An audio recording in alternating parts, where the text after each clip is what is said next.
سوکشتنه تپوس کول والا هغه ایم پی ای نشته، هغه ایم این ای نشته، ناظمان نشته، هغه د علاقې چې کوم چارواکي دي چې بیا سبا ته ور ډبې وي ماله ووټ راکړه.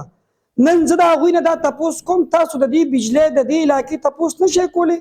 د دې خپلو غریبو عوامو تپوس نه شئ کولی؟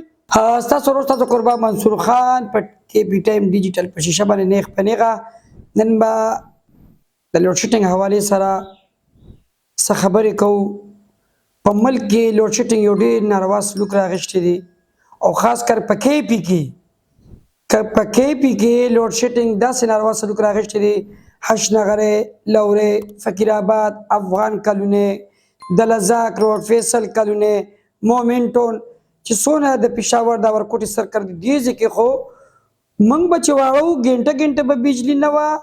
اوس خو چې سهار بجلي لاړه چې مازدیګر ټلیفون وکړو بجلي نشته، پوره یو ورځ بجلي غیبه وي. نو لوډ شیډینګ دونه بد حال راغشتی دی. دا هم لا ښه ده چې د سکولونو چوټیانې کېږي، دا ماشومان خو به د ګرمۍ نه سکولونو کې مړه وو.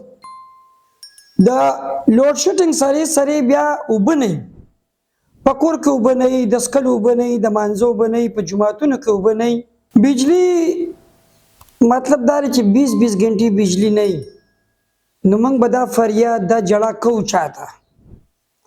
د هغې نه علاوه موږ ویلې چې یاره سولر سیسټم رالو، ډېر 80% په پوره کې پی کې خلکو سولر سیسټم لګولی دی.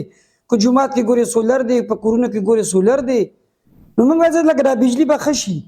هغه سولر سیسټم سره بجلي اتفاقا داسې غیبه شوه، اوس پته نه لګي چې دا امریکې ته لاړه که ایران ته لاړه، د بجلۍ په حساب نه پوهېږو. بله ورسره کونډه کلچر دی. نو کونډه کلچر خو ګوره چې وابډه تا سره میلو نه نو والله کو ته کونډه واچې، خو چې وابډه د وابډې اعلی احکام تا سره میلو وي ته به کونډې اچې، ته به بیلونه نه ورکې. نو د دې نه زموږ مطلب دا دی نجات پکار دی. بله غټه خبره او غټ پوینټ دا دی چې بجلی ورټیج ټریکینګ کوي.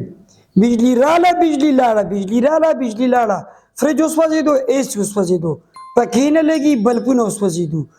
دا موږ مطلب دا دی ډېرو سخت پریشانو کې مبتلا یو. سوکشتنه تپوس کول والا هغه ایم پی ای نشته، هغه ایم این ای نشته، ناظمان نشته، هغه د علاقې چې کوم چارواکي دي چې بیا سبا ته ور ډبې وي ماله ووټ راکړه.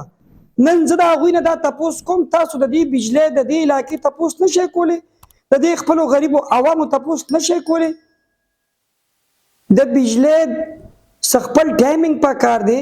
مړه چې اذان کېږي نو بلته پکې بجلي لاړه شي، دا څونه سخت تکلیف دی یار چې موږ هغه اذان هم نه ورو. نو مطلب د دې خبرې دا دی چې زه اعلی حکامو ته، وابډې ته، وزیر اعلی صاحب ته دا خواست کوم چې په دې فوري ایکشن واخیستلی شي.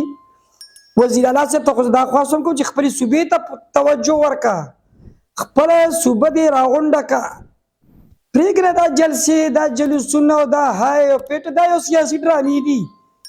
نن په ما ده او سبا په تا ده، خو صوبې ته توجه ورکړې.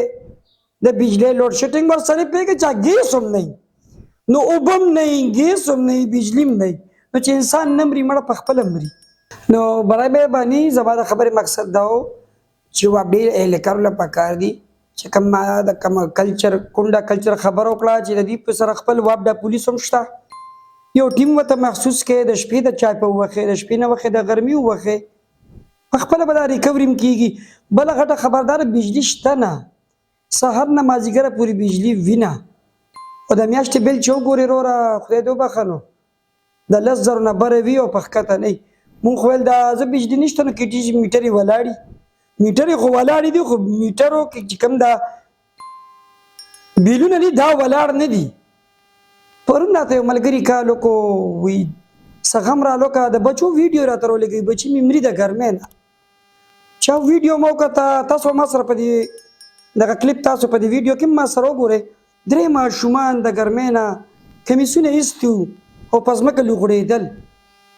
نو ډېر سخت افسوس رالو چې دا هغه صوبه ده چې اوبه دا پیدا کوي، بجلي دا پیدا کوي، او په دې کې چې دا زموږ صوبه چې دا د بجلۍ نه بحران سره شکار ده.